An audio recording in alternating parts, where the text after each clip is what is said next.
Jusqu'où irons-nous dans notre soumission à l'autorité, de notre soumission à l'injustice, à quelque chose qu'on ne peut pas accepter? Jusqu'où irons-nous dans notre perte de bon sens, dans notre irrationalité? C'est quelque chose que je voudrais voir avec vous dans cette vidéo parce que je le vois dans mon métier en tant que thérapeute. Je vois des personnes qui sont soumises à l'autorité par exemple d'un patron qui est injuste, qui fait du harcèlement moral, par exemple des femmes qui sont face à un mari violent. Et jusqu'où vont-elles ces personnes? Quelle est leur limite d'acceptation? Je voudrais vous poser la question par rapport à ce qui se passe aujourd'hui. Également, je vois des personnes qui souffrent de TOC, qui souffrent de phobie, qui ont peur, une peur irrationnelle de virus, de souris, d'oiseaux. Vous savez, des phobies, on peut en avoir surtout, du monde. Alors qu'elles savent très bien que ce n'est pas rationnel, mais quand elles sont dans cette phobie, elles perdent leur rationalité.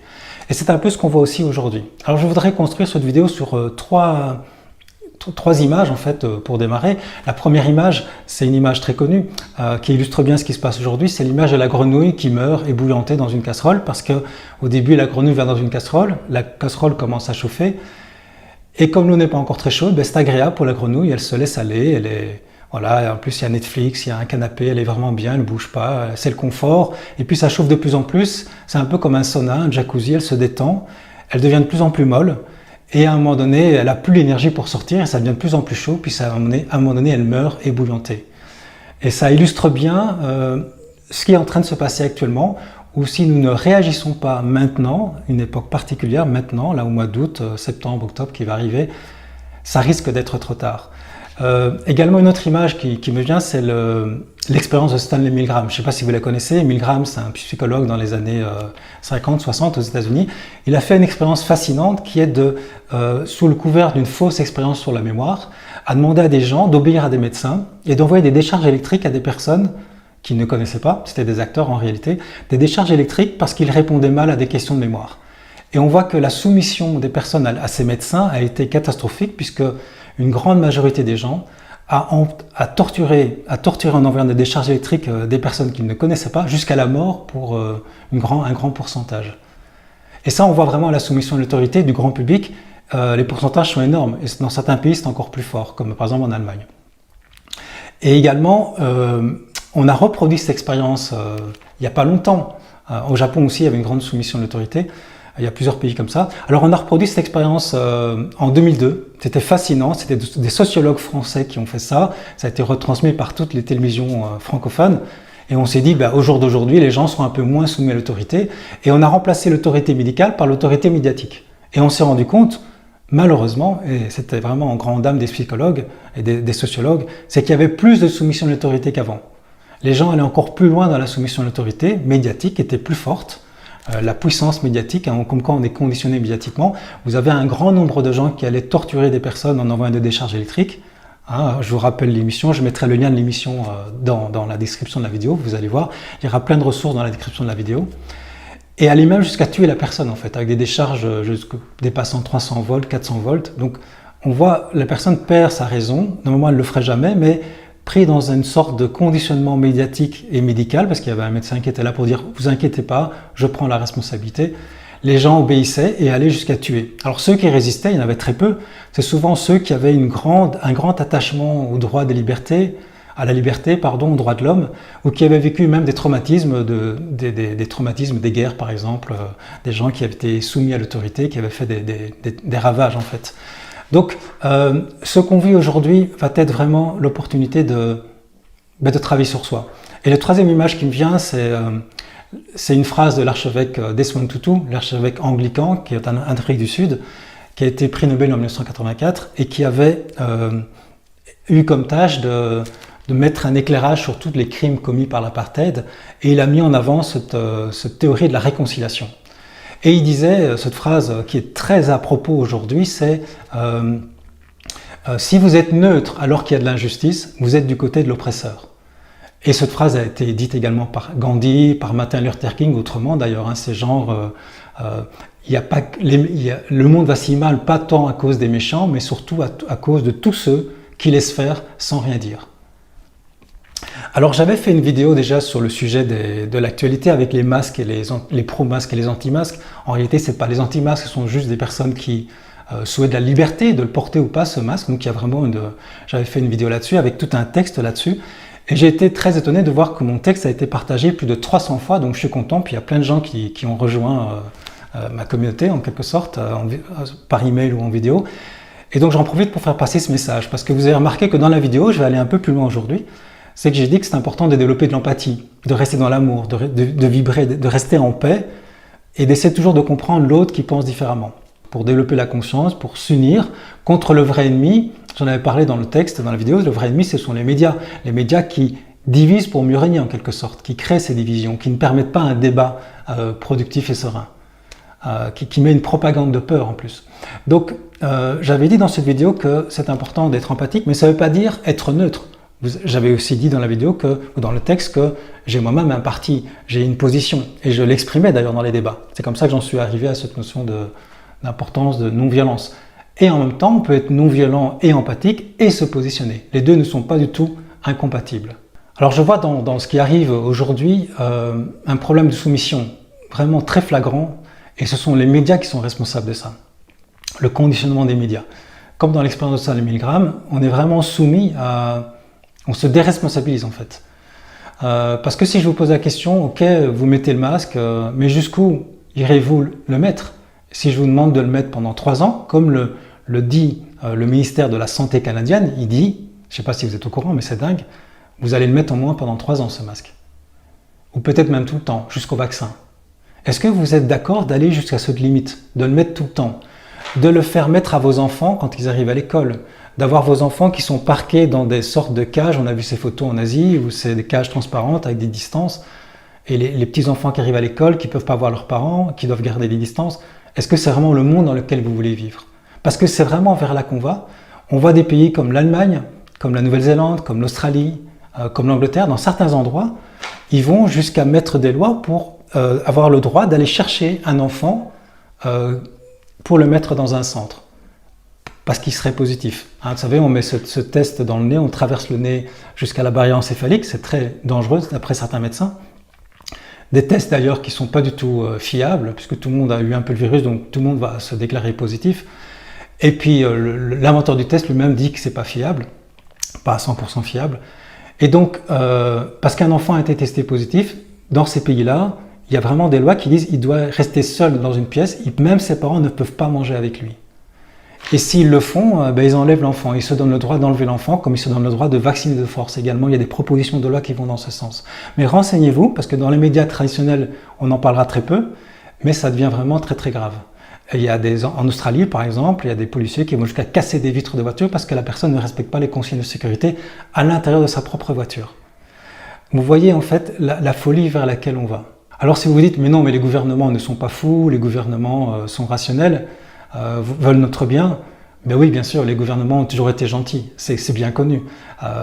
Regardez ce qui s'est passé avec Julian Assange, ce qu'il a mis en évidence, regardez ce qui s'est passé avec les Gilets jaunes, on voit à quel point le peuple, les gouvernements n'ont pas l'intérêt du peuple en premier.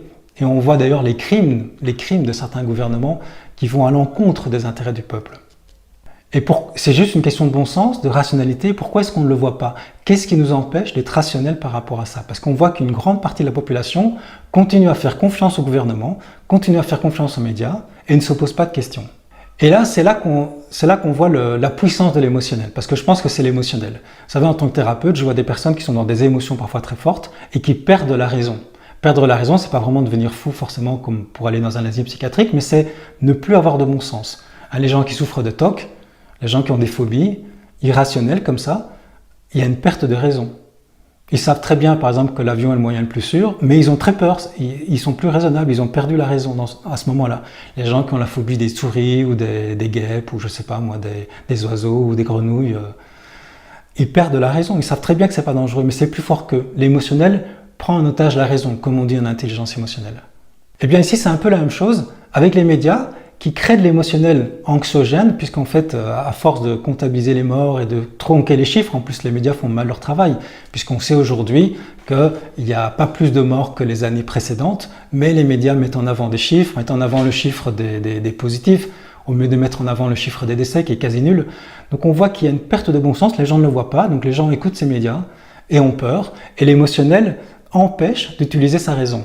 Parce qu'au fond, quand on regarde les chiffres, toutes morts confondues, Il y a même moins de morts cette année ici en Suisse que l'année passée, puisque moi je vis en Suisse. C'est pour ça que je connais mieux ces chiffres. Ça a été mis en évidence par un magazine ce matin. Il y a moins de morts, les gens sont stupéfaits de lire ça, il y a moins de morts cette année ici que l'année passée. Alors qu'est-ce qu'on a fait tout ce cinéma? On a cru qu'on allait rentrer dans l'apocalypse. En fait, il n'y a pas de problème. Alors on voit qu'au niveau des morts de la grippe, c'est pas tellement plus élevé. Il y a des années où il y a eu plus de morts dues à la grippe. Et on n'a pas fait tout ce cinéma non plus à ce moment-là. On voit que le risque de létalité, donc le risque de décès pour ce virus, il est extrêmement bas. Il est de moins de 1%. Moins de 1%. C'est même moins de 0,1%. Alors pourquoi est-ce qu'on fait tout ce cinéma pour quelque chose qui est si peu dangereux? Vous avez plus de 99,99% de ne pas l'avoir, de ne pas mourir de ça en tout cas. De ne pas l'avoir, oui, vous allez l'avoir, mais comme le virus de la grippe, vous n'allez pas en mourir. À moins pour un public très spécifique qui ont des comorbidités, on le sait très bien, qui ont un certain âge, ben oui, évidemment, pour eux, c'est dangereux. Mais rien que pour ça, on a confiné tout un pays, tous des pays, avec une perte de l'économie catastrophique, avec des conséquences tragiques au niveau humain, mais au niveau humain avec les vieilles personnes, les relations avec les vieilles personnes, mais au niveau économique, catastrophique, des gens qui tombent en faillite, juste pour quelque chose qui est imaginaire, qui est pas dangereux en fait. En plus, si on prend de la hauteur, si on prend une perspective, on voit par exemple que le tabagisme tue plus que le Covid. Le tabagisme, il y a eu une journée du tabac il n'y a pas longtemps, qu'est-ce qu'on a remarqué? Enfin, qu'est-ce qu'on a dit? Ben, les chiffres, on les connaît. C'est que chaque année, il y a 7 millions de morts dus au tabagisme. Et attendez, c'est pas fini, c'est que dans les 7 millions, il y a 1 200 000 personnes qui meurent du tabagisme passif. Ça veut dire quoi? Ça veut dire que des gens qui ne fument pas, qui sont juste à côté des fumeurs et qui meurent à cause de ça. 1 200 000. C'est le double actuellement des chiffres du Covid. Et encore, les chiffres, on sait qu'ils sont faux puisqu'ils sont recalculés. On a compté tout et n'importe quoi. Dès qu'il y avait une mort, c'était le Covid. Tout d'un coup, il n'y a plus de mort de la grippe. Vous voyez, tout le monde est mort du Covid. Donc en fait, on se rend compte qu'on est en train de faire gonfler un truc. C'est un vrai cinéma. Et en fait, beaucoup de gens ne le voient pas. J'imagine que les gens qui me suivent, beaucoup de gens le voient, je sais, j'ai des feedbacks, mais beaucoup de gens ne le voient pas et continuent à croire les médias traditionnels et continuent à rester dans la peur et vont accepter des mesures liberticides parce qu'après le masque obligatoire pendant 3 ans, comme dit le ministre de la Santé, ben ça va être le vaccin obligatoire. Et quand on voit, c'est des médecins qui en parlent, c'est des médecins qui expliquent les conséquences des vaccins sur la santé avec beaucoup de morts, beaucoup de handicaps, des choses horribles, des effets désastreux horribles qui font peur à certains médecins. Il y a des gens qui ont étudié ça de près. On se dit, mais le gouvernement devient fou. C'est pas dangereux. Ils enlèvent certains médicaments naturels ou des plantes ou des médicaments qu'on connaît bien, comme l'hydroxychloroquine, et ils vont mettre un vaccin. Et en fait, on sait très bien, on n'est pas dupe. Si on a du bon sens, on voit bien que c'est une question de finance derrière ça. C'est une question de sous. C'est l'appât du gain. C'est-à-dire que l'État, c'est une grande manne financière pour des industries, des lobbies. Et donc, quand on voit le prix du Remdesivir, par exemple, ou du vaccin, on voit qu'il y a une course pour faire des profits de milliards de dollars. Et c'est terriblement dégoûtant, en fait. C'est terriblement écœurant, en fait. Quand on voit toute cette corruption des médecins, de certains médecins et de certains hommes politiques qui sont liés par des intérêts financiers avec certains groupes pharmaceutiques ou d'armement, dans d'autres cas aussi, on est écœuré, en fait. J'espère que vous l'êtes. Et c'est pour ça que c'est important de réagir, parce que là, on est à une époque particulière. Je ne pensais pas faire cette vidéo aussi tôt dans l'histoire des années qui suivent. Je pensais que ça allait se faire plus tard, je veux dire, dans les années qui suivent. Mais dès maintenant, c'est comme la grenouille ici. Si on ne réagit pas maintenant, on va finir ébouillanté. Si on reste devant sa télé, dans son canapé, devant Netflix tous les jours, ben c'est sûr que si la masse ne bouge pas, c'est toujours quelques personnes qui essaient de faire bouger les choses. Mais si ça ne suit pas, ça va être la catastrophe. Et donc je voudrais venir avec cette notion de le guerrier pacifique, d'être un guerrier qui résiste, qui se bat pour la justice, j'aime pas trop le mot se battre, mais qui se met debout, qui réagit, qui se respecte, qui respecte les autres, pacifique, un peu comme Gandhi. Et donc c'est de pouvoir garder cette position d'empathie dont je parlais dans mon texte, dans mon avant-dernière vidéo, de rester empathique face à ceux qui ne comprennent pas, parce qu'en fait ils ne croisent pas leurs sources d'information, donc ils sont complètement conditionnés dans la peur. Et ils obéissent tout simplement, comme dans l'expérience de Saint Milgram. Donc un guerrier pacifique, c'est à la fois quelqu'un qui garde cette harmonie, qui garde cette paix intérieure, mais qui n'est pas dupe et qui se positionne. Qui se positionne pour dire non, ça va trop loin. Je ne veux pas que les enfants grandissent dans ce monde-là. Je vois déjà les dégâts sur les enfants, je vois déjà les dégâts sur les vieilles personnes, c'est affreux. hein, et je refuse, donc le guerrier pacifique se positionne, je vous invite à vraiment vous positionner, c'est-à-dire je refuse, je dis stop avant que ce soit trop tard. Parce qu'à un moment donné, ça risque d'être trop tard. C'est comme quand les nazis sont venus, on pouvait dire non, non, mais bon, ça va, les gens étaient positifs, mais non, ça va aller, il faut être neutre, ils vont se calmer, et puis regardez ce que ça a donné. À un moment donné, ça devient trop tard de résister, ça devient trop difficile de résister. Et quand on résiste trop tard, ça devient sanglant, il y a des morts, ça va être très difficile. Et résister à un gouvernement planétaire totalitaire, ça va être très difficile. Alors qu'est-ce qu'on peut faire? Le guerrier pacifique, ce qu'il va faire, c'est déjà se protéger de la pollution ambiante, anxiogène. Et donc c'est d'arrêter de regarder les médias traditionnels. Moi je vous invite vraiment, moi ça fait 25 ans, je sais pas, que je ne regarde plus les médias traditionnels, et c'est super, je me sens beaucoup mieux. Parce que si on regarde les journaux tous les jours, mais c'est une source de stress incroyable, parce qu'il n'y a pas beaucoup de bonnes nouvelles au journal. Hein. Donc s'il y avait des bonnes nouvelles, il faudrait le regarder, mais ce n'est pas du tout le cas. Donc c'est vraiment un conditionnement médiatique, c'est de la propagande en fait vraiment, parce qu'on sait aujourd'hui que les médias sont aux mains de certaines personnes, de certains milliardaires, de certains groupes, qui ont un intérêt qui va à l'encontre de l'intérêt des peuples. Et donc je vous invite à arrêter ces médias traditionnels, ou à tout le moins de croiser vos sources d'informations, parce qu'aujourd'hui sur Internet, malgré la censure des réseaux sociaux qui est un autre scandale, qui est incroyable, il y a beaucoup de gens qui ont leur compte YouTube ou Twitter ou Facebook fermé, c'est incroyable, on ne dit pas grand-chose. C'est justement de croiser vos sources d'informations. Ce que devraient faire les médias traditionnels, c'est offrir des débats pour qu'on puisse savoir discuter sereinement des mesures prises aujourd'hui, mais on ne peut pas, c'est très totalitaire en fait, on ne discute pas.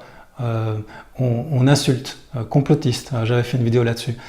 Donc ça, la deuxième chose, c'est ça, c'est de croiser ces sources d'informations. Enfin, la troisième chose, c'est de toujours s'exprimer, par écrit, verbalement, de dire non, je refuse cette absurdité. Comme quelqu'un qui est malade, quelqu'un qui a la phobie, quelqu'un qui a les TOC, si on rentre dans son jeu, c'est trop compliqué, c'est trop difficile de l'en sortir. Non, ce n'est pas rationnel ce que tu dis, ce n'est pas dangereux. Après, bien sûr, il y a des techniques de gestion émotionnelle qu'on va appliquer, mais d'abord, c'est de se prendre conscience qu'on ne rentre pas dans la folie. On ne veut pas rentrer là-dedans. Et donc, je me souviens, moi, j'étais membre pendant 20 ans d'Amnesty International, et à l'époque, avant Internet, on écrivait à la main, et j'ai beaucoup écrit, et bon, je n'ai pas fait tellement que ça, mais j'ai fait pendant quelques années, écrire pour faire libérer des prisonniers. En fait, agir, c'est par exemple écrire. Et écrire, avec Amnesty International, on avait réussi à faire libérer des prisonniers de la torture, de la peine de mort. Donc ça fonctionne en fait. Le fait d'écrire à des élus, à des associations de commerçants, parce que là encore, à Genève, il y a une personne, Emma Crozy, qui a eu sa boutique fermée parce qu'elle refuse d'obliger les gens à porter un masque dans sa boutique, puisqu'il y a suffisamment de place. On lui a fermé sa boutique, mais vous vous rendez compte, c'est un médecin qui décide ça. On est dans une dictature sanitaire en fait. C'est refuser, c'est écrire, c'est aller manifester, toujours non-violent, toujours de manière non-violente bien sûr. Et puis c'est en tant que personne refuser d'aller dans ce genre de magasins comme Ikea qui refuse qu'on aille à deux, il y a de plus en plus d'espaces, de commerçants qui se réveillent, qui refusent de rentrer dans cette folie, dans cette mascarade, hein, on peut dire ça, et c'est les encourager. Par exemple, moi, je vais commander plus chez elle, cette personne qui a eu son magasin fermé, je vais commander en ligne chez elle. C'est encourager les commerçants qui osent résister, les médecins qui osent résister. Il y a des médecins qui osent résister. Vous allez me dire, mais comment ça se fait que les médecins ne sont quand même pas bêtes? Eh bien, moi, je vous renvoie aux années sombres des années 30. Hitler a été mis au pouvoir démocratiquement et il a été élu par des médecins, par des philosophes, par des avocats. Pas parce qu'on est avocat ou médecin qu'on a la conscience. Beaucoup de ces médecins ont peur, sont tenus par l'argent. S'ils disent quelque chose qui va à l'encontre de la docta, de la doctrine de la propagande, ils risquent d'avoir l'ordre des médecins, ils risquent de perdre leur travail. Alors avec les salaires qu'ils ont, pour certains, c'est une perte de confort extraordinaire, ils ne veulent pas risquer ça, donc ils se disent d'autres le feront. Les seuls médecins qui se lèvent, ils sont très courageux, il n'y en a pas tant que ça. Souvent, c'est des personnes qui n'ont plus rien à prouver, qui n'ont plus de peur. Et donc, c'est encourager ces personnes.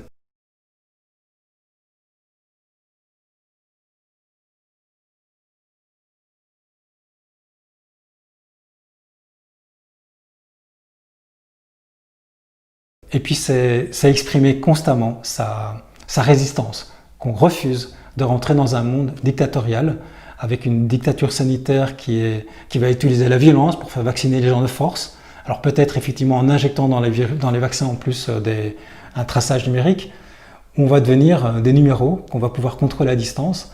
parce que quand vous ne pouvez plus payer en cash et que tout est dans votre puce qui est dans le corps, c'est facile d'enlever tous vos droits, de vous empêcher de voyager, de vous empêcher de payer. Et ça, c'est un risque réel. Regardez l'émission d'Arte qui s'appelle « Tous surveillés », 7 milliards d'individus tous surveillés. Regardez ce qui se passe déjà en Chine. Vous voyez en fait les dangers qui sont bien réels. Et ça, c'est vraiment une question de bon sens. Et enfin, la dernière chose, si on est un guerrier pacifique, c'est de garder l'espoir. Et de voir, parce qu'on peut parfois se dire bon, c'est décourageant, je reste devant ma série Netflix parce que moi, ça me dépasse, je suis perdu et puis je n'ai pas envie d'avoir des problèmes, je laisse faire les autres. Non, c'est chacun, on peut se positionner, on peut se lever et voir l'espoir qu'il y a. Il y a des espoirs extraordinaires, il y a tellement d'intelligence actuellement sur Terre, de ressources, qu'on pourrait en quelques années faire sur la planète un véritable paradis. C'est vraiment une question d'organisation. Et c'est vraiment une question d'intelligence collective. Alors il y a plein de systèmes qui voient le jour et qui sont pleins d'espoir. Il y a par exemple l'écologie bleue, utiliser les écosystèmes comme source de production. C'est Idriss Aberkan qui parle beaucoup de ça, c'est Gunther Pauli. Allez voir ses vidéos, je les ai souvent partagées sur ma page Facebook. C'est extraordinaire, on voit vraiment tout le potentiel qu'il peut y avoir et on pourrait résoudre pratiquement tous les problèmes sur Terre avec cette intelligence collective.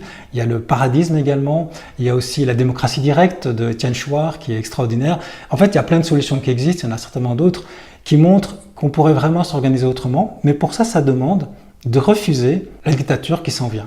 Alors je vais terminer par ce poème d'un pasteur, c'est un pasteur allemand du siècle passé, qui est mort dans les années 80, qui s'appelle Martin Niemöller, et qui a vécu les deux guerres. Il a vécu les deux guerres, il était pasteur, il a vécu les deux guerres, il s'est engagé dans l'armée, parce que vous savez, à un moment donné, si vous avez des nazis qui viennent chez vous, vous pouvez être neutre. Non, à un moment donné, vous dites non, je refuse, je pars.